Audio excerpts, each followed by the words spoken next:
ఓం శ్రీమాత్రే నమః. శ్రీ శివాయ గురవే నమః.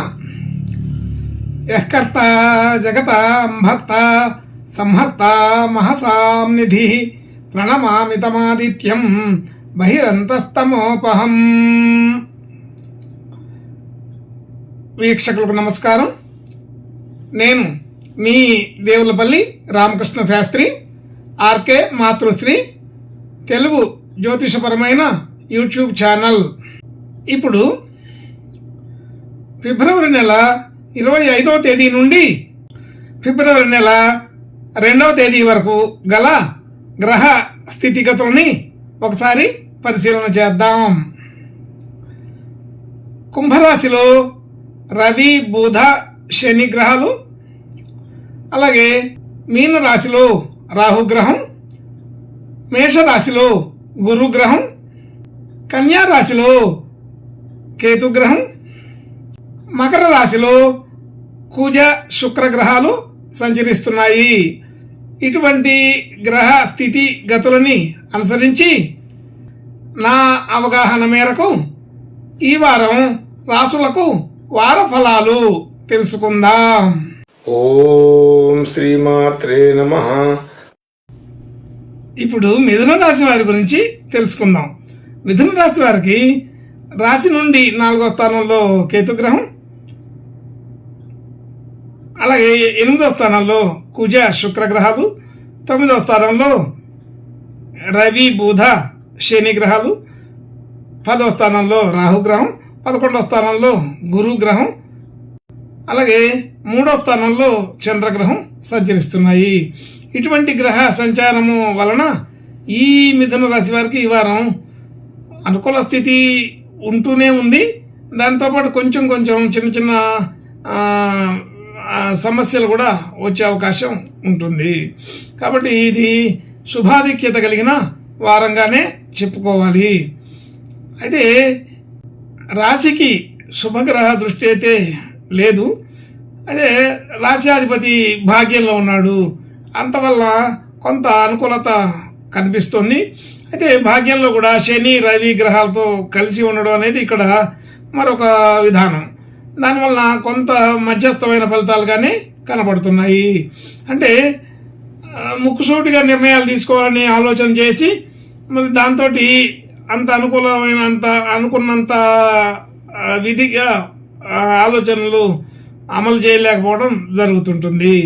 అయితే అనుకున్న విధానం వేరు, ఆలోచన విధానం వేరు, ప్రకటించే విధానం వేరు, ఆ విధంగా మారుతుంది. కాబట్టి ఈ మిథున రాశి వాళ్ళకి ఈ గ్రహస్థితిని అనుసరించి మధ్యస్థమైన ఫలితాలుగానే చెప్పబడ్డాయి.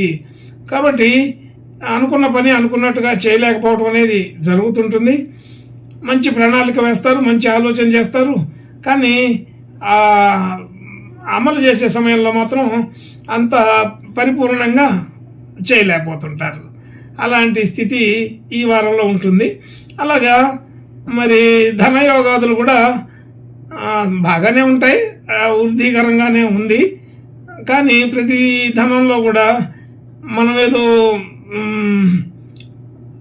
తక్కువ స్థితిలో ఉన్నట్టుగా అనిపిస్తుంటుంది. అంటే మానసికమైన ఫీలింగ్ అనేది కొంత ఇబ్బందికరంగా ఉంటుంది. ధనం మన చేతికి వస్తుంది, వాళ్ళెవరు మన మిత్రులు, బంధువులు అందరూ కూడా ఇస్తుంటారు.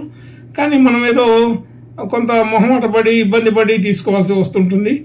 అయితే మనకు రావాల్సిన ధనం అయినా సరే ఎక్కడో చోట ఒత్తిడి చేసిన ఫీలింగ్ కలిగి ఆ ధనయోగాదుల వచ్చినంత సంతోషాన్ని అనుభవించలేకపోతారు.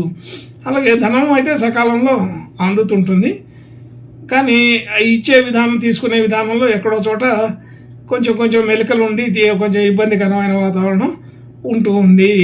వాక్స్థానం కూడా అంతే, మనం అనుకున్న మాటలు అనుకున్నట్టుగా ప్రకటించలేకపోతుంటాం.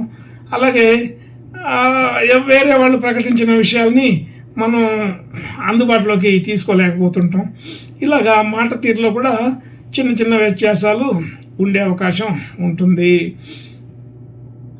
అలాగే కుటుంబ సభ్యులు, బంధుమిత్రులు అందరితో కూడా అనుకూలత బాగానే ఉంది.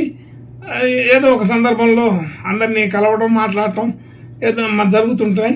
అందరితోటి మాట్లాడే పరిస్థితి అయితే వస్తుంటుంది. కొంతమందికి దూర ప్రాంతాలకి వెళ్ళాల్సి వస్తుంటుంది శుభకార్యాల నిమిత్తం. ఆ ప్రయాణాలు చేయవలసి వస్తుంటుంది. ప్రయాణాల్లో కూడా అనుకూలత బాగానే ఉంటుంది. అంటే ముఖ్యమైన శుభకార్యాల్లో పాల్గొని ఆనందంగా గడపగలుగుతారు. అలాగే గృహ వాహన యోగాదులు సాధారణంగా ఉన్నాయి. అది అత్యవసరం ఉండి ప్రయత్నం చేసే వాళ్ళకైతే ఇది అనుకూలమైన సమయమే. కానీ ఎంతో గట్టిగా ప్రయత్నం చేస్తే కానీ ఆ ఫలితం రావట్లేదు. అలాంటి పరిస్థితి కనబడుతుంది. గృహ వాహన యోగాదులకి గతంలో ప్రయత్నం చేసి గృహాన్ని వాహనాన్ని తీసుకునే ఆలోచన ఉన్న వాళ్ళకి నడుస్తుంటుంది. కానీ కొత్తగా ప్రయత్నం చేసి ఈ వారంలోనే మొదలుపెట్టి చేయాలనుకున్న వాళ్ళకి అనుకూలం కాదు. అలాగే కొత్త విద్యలు నేర్చుకోవడానికి, కొత్త విషయాలు తెలుసుకోవడానికి, విద్యార్థులకి విద్యా సంబంధించిన విషయాల్లో పార్టిసిపేట్ చేసే వాళ్ళకి కూడా కొంత అనుకూలంగానే ఉన్నది. విద్యా విధానం అనుకూలంగానే ఉంటుంది. విద్యార్థులు విద్యల్లో రాణిస్తారు, అనుకూలమైన స్థితిని పొందగలుగుతారు. అలాగే శత్రుబాధ అంటే శత్రు సంబంధం అంటే మనుషులకి కలిసినటువంటి విధానాల్లో అనుకూలమైన వాతావరణమే ఉన్నది. అంటే మన మాటని గౌరవించే వాళ్ళు పెరుగుతారు. అలాగే మాటకి విలువ గుర్తింపు పెరుగుతుంది. అలాగే మనల్ని అపార్థం చేసుకునే వాళ్ళు కూడా అర్థం చేసుకోవడానికి ప్రయత్నం చేస్తారని అర్థం. అంటే శత్రుభావం ఉన్నవాళ్ళు మిత్రభావంలోకి మారే అవకాశం కొంత ఉంటుంది. అలాగే రుణ సంబంధించిన విషయాల్లో కూడా రుణ ఆధిక్యత తగ్గించుకోగలుగుతారు. రుణ సంబంధించిన విషయాల్లో మనకున్న రుణ బాధలు ఏదైతే ఉందో వాటిని కొంతవరకు తగ్గించుకోగలుగుతారు. అలాగే వాళ్ళతో మాట్లాడి కొంత అనుకూలమైన స్థితిగతుల్ని మార్చుకోగలుగుతారు. అలాగే లోను వ్యవహారాలు కొంచెం తొందరగానే పూర్తి చేయాలనే ఉద్దేశంతో ఆలోచన చేయగలుగుతారు. ఆరోగ్య సంబంధించిన విషయాల్లో సాధారణంగానే ఉంది, పెద్దగా మార్పులు అయితే లేవు.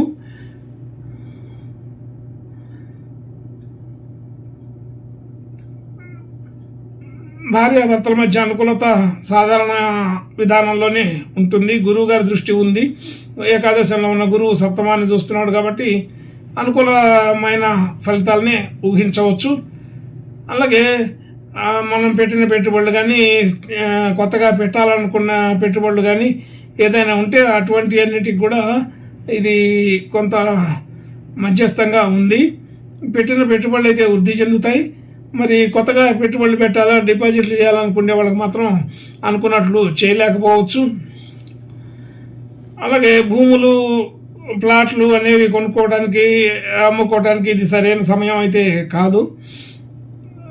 కొంత ఆటంకాలు చూడవలసి వస్తుంటుంది. అలాగే భాగ్యస్థితి వృద్ధికరంగానే ఉంటుంది.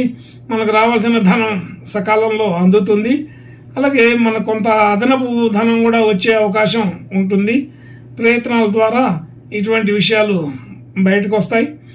అలాగే ఉద్యోగ సంబంధించిన విషయాల్లో మంచి పటిష్టమైన నిర్ణయాలు తీసుకోగలుగుతారు. మరి మంచి గుర్తింపు వస్తుంది. మనం చేసిన పనికి విలువ పెరుగుతుంది. కీర్తి, గౌరవం, గుర్తింపు కలుగుతాయి. అలాగే దూర ప్రాంతాలు, దూర దేశాల నుంచి శుభవార్తలు వినడం జరుగుతుంది. శుభ లక్షణాలు బాగానే కనబడుతున్నాయి. అన్ని పనులలో కూడా అనుకున్న విధంగా కొంత మధ్యస్థమైన లాభసాటిగానే ఉన్నట్టుగా తెలుస్తోంది. కొన్ని ఖర్చులు అదనంగా చేయవలసి వస్తుంది. అయితే ఆర్భాటమైన వ్యవహారాదుల కంటే సాధారణ ఖర్చులు అయితే బాగుంటుంది. కొన్ని అదనపు ఖర్చులు కూడా చేయవలసి వస్తుంది. అయితే అది కొంతమందికి అనుకూలత పడవచ్చు. ఆర్థికపరమైన విషయాల్లో వేస్ట్ పోతుందని అర్థమవుతుంది. కొంత వేస్ట్ ఖర్చులు కూడా జరుగుతాయని తెలుస్తుంది. అయితే ఏదైనా కొంచెం మనం జాగ్రత్తగా ఆలోచన చేసి వెళ్ళే వాళ్ళకి అనుకూలంగానే ఉన్నట్లే అర్థం. అయితే శుభాధిక్యత కలిగిన వారంగానే ఈ మిథున రాశి వాళ్ళకి ఈ వారం చెప్పబడుతుంది. ఇంకా మంచి శుభ లక్షణాలు కలగడం కోసం ఈ మిథున రాశి వాళ్ళు ఈ వారం ఆంజనేయ స్వామి ప్రార్థనా నమస్కారాలు చేసుకుంటే బాగుంటుందని తెలుస్తుంది. శుభం భూయాత్. ఓం శ్రీమాత్రే నమః.